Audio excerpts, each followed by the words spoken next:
akan membahas mengenai return pada method atau pada sebuah function. Nah, jadi langsung saja ke materinya. Jadi apa itu return value? Jadi return value sesuai dengan namanya yaitu kembalian ya, atau nilai yang dikembalikan dari function atau method. Jadi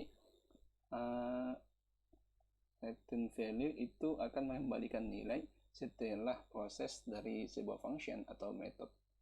Nah, di sini kalian lihat example-nya ya. Di sini ada kata return. Ini keywordnya return untuk mengembalikan nilai ya. Nah, di sini nilai yang dikembalikan bisa berupa tipe data primitif seperti integer, float, dan lain-lain, atau bisa sebuah objek. Nah, di sini contohnya kita bisa kirim variabel di sini nih. Nah, ini kita kirim lewat parameternya X dan Y. Nah, kita mau nilai returnnya itu X ditambah Y di sini. Nah, ini pemanggilan metodenya. Nah, kita kirim di my method ya. Ini di my method kita kirim 5 dan 3 nih.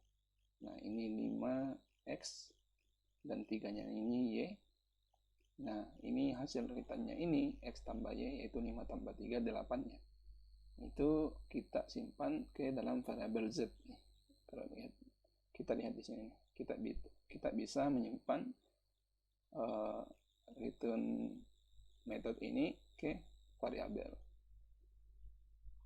Nah, variabelnya ini sesuai dengan yang ini ya. Sebelumnya kan kita pakai void. Nah, bedanya, salah satu perbedaan antara function yang memiliki return value dengan yang bukan ya, itu kalau enggak memiliki return value di sini kita pakai void. Nah, sedangkan kalau kita pakai return value itu di sini kita pakai tipe data yang kita inginkan, misal string, integer, dan lain-lain ya. Nah, di sini kalau di sini integer, maka returnnya harus integer juga gitu. Kalau di sini string, di sini returnnya harus string. Kita langsung praktekkan aja ya. Di sini kita buat di sini biar gampang kelihatannya, biar gampang kita lihat ya. Kita nama function dulu, function return kayak gini aja, atau method return ya. Nah, di sini kita buat mainnya. Nah, di sini kita langsung saja buat sebuah function yang static dulu ya. Sebelumnya kita pakai void gini,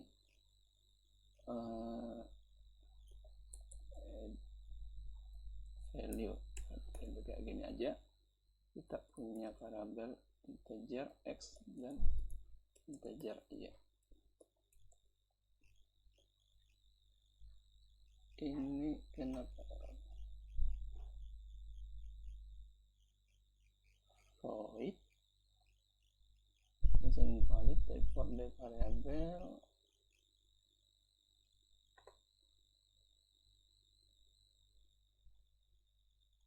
tunggu bentar ya.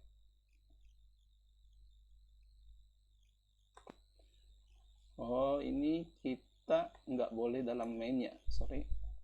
Ini harus di luar main kayak gini. Nah, kayak gini. Nah, kayak gini kita tinggal. Nah, sebelumnya kan kalau kita mau jumlahkan X tambah Y itu kayak gini. Kita bisa simpan variabel result aja ya. Result X tambah Y, atau kita bisa langsung set kayak gini, X tambah Y kayak gini. Nah, kita panggil function add value kita, kita tambah 5 tambah 3.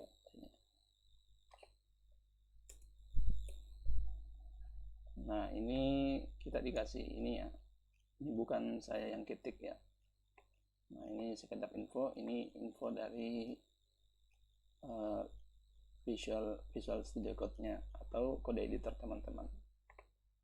Ini cuman dikasih 5 di sini. Nah, dia otomatis kasih info ke kita. Terus di sini kita coba run ya. Nah, di sini masuk 8 nih di sini. 5 dan 3 di sini. Kemudian kita print di sini 5 tambah 3 8. Nah, gimana kalau kita mau menyimpan dia ke dalam sebuah variabel kayak gini, result. Nah, nggak bisa ya. Ini nggak bisa karena dia tipe datanya void. Nah, ini bisa diganti integer. Kita Ctrl Z dulu. Ini kalau kita mau jadikan dia function return, memiliki return gitu ya, return value. Nah, ini kita bisa ganti sesuai yang kita inginkan. Misal kita mau dia return integer. Nah, di sini kita kasih integer misal. Nah, di sini bakalan error nih. Nah, this method must return a result of type. Nah, dia harus memiliki keyword return. Nah, di sini cara cepatnya ini kalau error gini bisa ini kita harus ganti ke void atau kita berikan dia return statement. Nah, di sini ada return. Atau kita ketikkan sendiri bisa kayak gini. Nah, returnnya ini data yang dikembalikan itu harus integer juga. Nah, misal angka 0 gini. Atau angka 5 kayak gini. Bisa aja nih. Nah, di sini kan integer nih. Kita nggak boleh kasih dia string, misal string kayak gini. Kayak gini nggak bisa. Di sini string. Kalau di sini string, di sini juga harus string. Kalau di sini integer, di sini juga harus integer. Nah, kita maunya kita itu return nilai ini ya. Nilai hasil tambah ini. Kita coba dulu, misal di sini kita kasih 10. Nah, ini 10-nya ini kita komen dulu yang ini. Nah, 10-nya ini di sini kita sekarang mendapat 10 nih. Nah, teman-teman bisa tambahkan ini ke dalam sort kayak gini. Add value 5 dan 3 kayak gini ya. Nah, kita print yang ini. Ini kan returnnya 10 nih. Sini. Kita running. Kita save dulu, running ulang. Nah, dia nge-return 10 sesuai yang kita tambahkan di sini. Nah, sekarang kita maunya penjelasan singkat dulu ya. Ini return 10. Dia panggil ini masuk ke sini. Dari sini, dari metode ini dia kembalikan nilai 10. Nah, 10 ini yang dicetak di sini. South di sini. Cetak 10. Nah, kalau kita pakai void kayak gini, tanpa return kayak gini. Tanpa return di sini. Nah, di sini kita nggak bisa print nih. Kita nggak bisa print void karena dia nggak punya return value di sini ya. Nah, kita harus memberikan dia return value di sini. Nah, di sini kita langsung kasih 10. Jadi 5 dan 3 ini belum kita proses ya. Kita returnnya 10. Parameternya belum diproses. Nah, itulah kenapa dia masih dapat 10 ya. Kita running ulang. Nah, di sini dia masih dapat 10. Nah, di sini ya. Nah, kita sekarang maunya ngeproses X dan Y nih. Nah, salah satu caranya di sini kita bisa langsung X tambah Y di sini. Ini sah-sah aja. Cara lainnya kita bisa simpan dia ke dalam sebuah variabel. Nah, x tambah y ini tergantung kasus teman-teman ya. Nah, di sini bisa nih kita simpan variabelnya itu isinya ini. Nah, yang kita return yang variabelnya. Nah, sekarang 5 dan 3 ini bakalan diproses di sini ya. Kita save ulang dan kita run.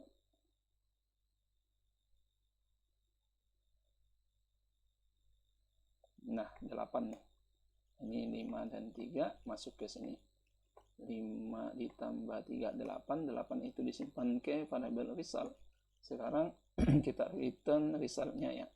Result ini kan 8 nih. Isinya tadi yang ini 8.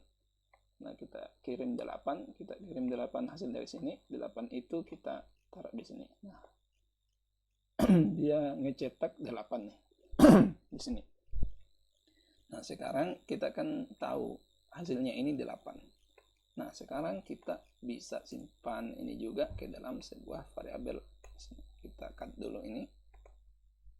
Kita bikin variabel atau value aja. Result function kayak gini. Nah, jangan lupa titik koma.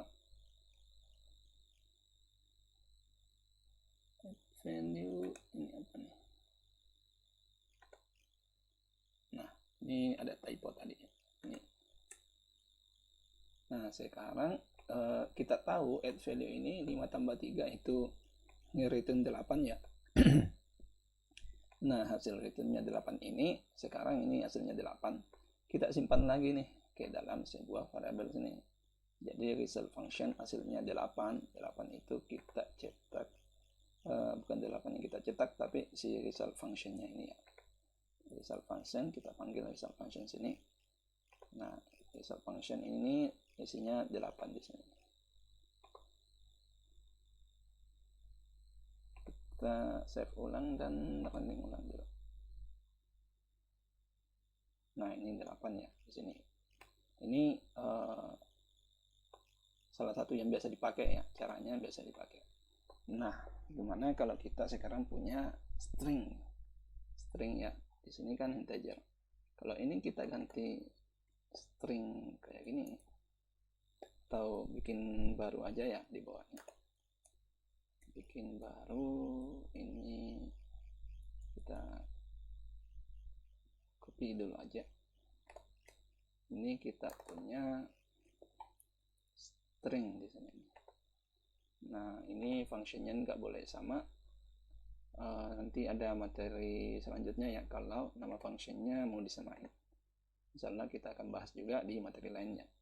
Nah, di sini kita concat string, concat text. Nah, di sini kita bisa aja kirim integer, bisa kirim string, bebas sih teman-teman, bebas kalau yang di sini. Tapi yang di sininya, kalau di sini string, maka yang di return harus string juga. Ini biar nggak error dulu, kita tambahkan string di sini. Ini sekarang dia error karena kita kirim string ya. Sekarang sedangkan ini kita tambahkan integer. Si resultnya ini kita jadikan string aja, string result text, biar nggak pusing dulu. Di sini kita x nih.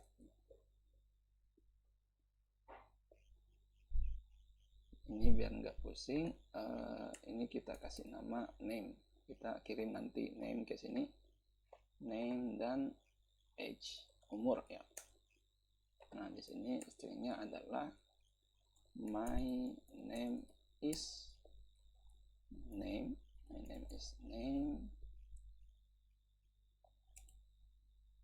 kita kasih koma, my age kayak ini. Nah kita sekarang nge-return return yang ini kan string nih, isinya string yang ini ya.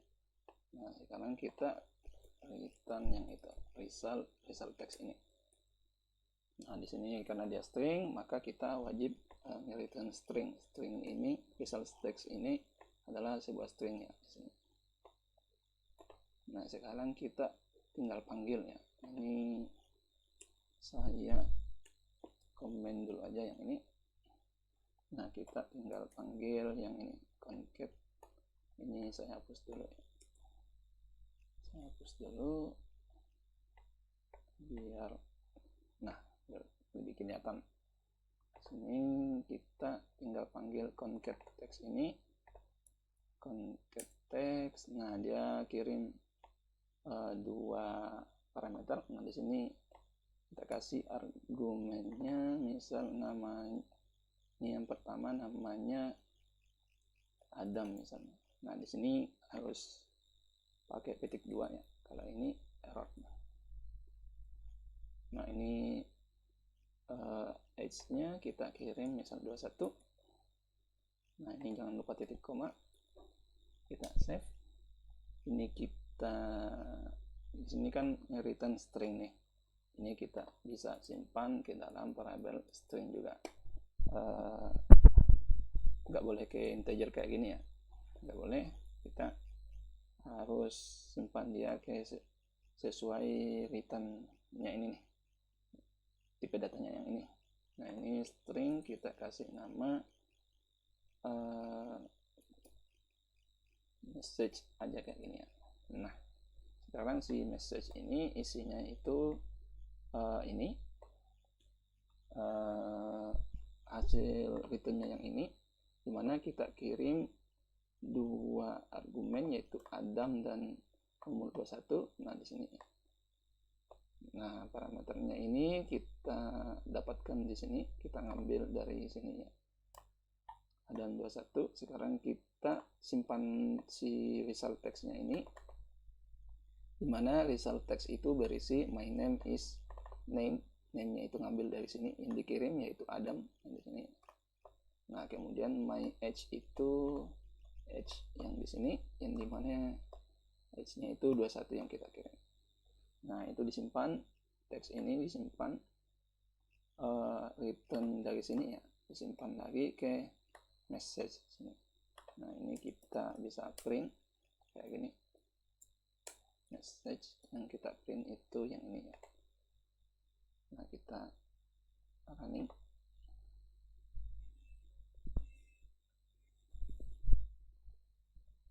Nah ini keyword nih, my name is Adam, my age 21 ini. Masuk ke sini. Nah oke, gimana kalau kita terapkan if statement ya. Nah jadi sebelumnya saya infokan dulu, setelah return di sini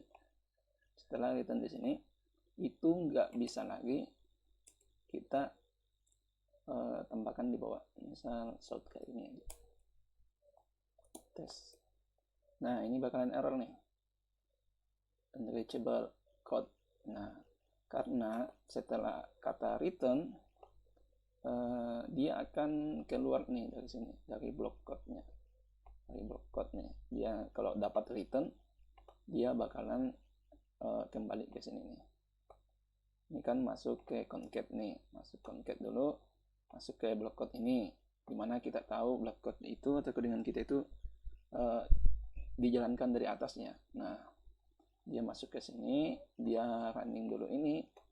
Nah ketika dia dapat return, setelahnya itu nggak akan dieksekusi, kayak break dan continue ya di video-video sebelumnya. Setelah dapat kata itu atau di sini setelah dapat return, maka line selanjutnya nggak dieksekusi dan akan dikembalikan ke luar sini nih. Nah itu dia mengapa terjadi error di sini. Nah salah satu caranya untuk tetap bisa ya, ini kita masukkan ke dalam conditional statement ya, atau ini bisa nggak kayak gini, if. Nah di sini nih setelah kata return ini nggak error lagi di bawah, karena returnnya ini kita taruh dalam block code di sini ya, dia punya block code sendiri, kecuali di sini kita taruh sort lagi kayak ini. Nah di sini yang ini nantinya ini nggak akan dieksekusi ya kalau ini sudah di return di sini. Nah kalau ini sudah di return di sini, otomatis yang bawah sini juga nggak dieksekusi lagi, dia return ini untuk nge-return dari ini ya, function yang ini. Nah misal conditionalnya kita tambahkan aja umur ya, age-nya lebih besar dari 18. Nah saya di sini age-nya lebih besar dari 18 si return-nya ini akan keluar nih dari block code, sehingga yang di bawah ini error karena kita return di sini, tapi kenapa kita punya codingan di bawah. Nah ini kita hapus. Nah di sini bisa lagi tambahkan if kayak gini kalau teman-teman mau. Tapi di sini ini kita hapus karena setelah return ini dia nggak boleh ada lagi pengecekan di sini. Jadi ininya kita hapus ya, dan kita masukkan ke sini. Nah gitu. Tapi ini contoh yang agak simpel dulu, kita kasihkan gini dulu. Nah ini error, kita hapus nih. Nah else-nya kita return. Nah ini ya, kalau misal dia 18, kita result text-nya itu di sini string ya, maka kita harus return string Anda atau gini aja, over 18, di atas 18 ya. Ini jangan lupa titik koma sini. Terus di sini kalau selain dari ini, kalau selain dari lebih besar dari 18, di sini kita harus return juga, return under 18 aja kayak gini. Jangan lupa titik koma. Nah sekarang yang di luarnya lagi error nih. Di luarnya error karena di sini pakai else ya. Kalau di sini pakai else, maka yang bawahnya sini nggak akan dieksekusi, kecuali kita tambahkan pengecekan lagi di sini. Pengecekan di sini dia lebih besar 18 atau di sini lebih besar 10 ya. Over 10 berarti sini over 10. Nah di sini error lagi nih, dia ngeror karena dia harus punya return value. Dia di sini memang punya return value, tapi return value yang di sini akan masuk ketika ini terpenuhi, dan return yang ini akan masuk ke sini block code yang ini jika ini terpenuhi. Maka dia sini errornya ini butuh return. Kita kasih saja return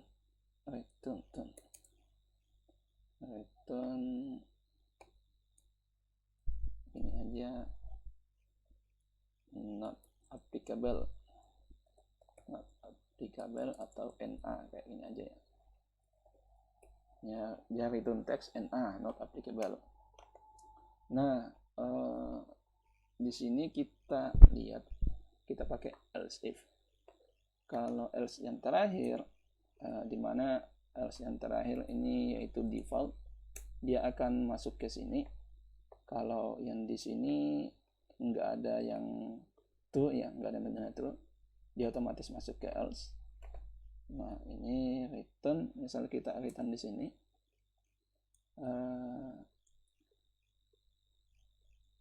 return kayak gini, return under 10. Nah karena dia otomatis masuk ke else, di sini return ya, jadi di sini error nih.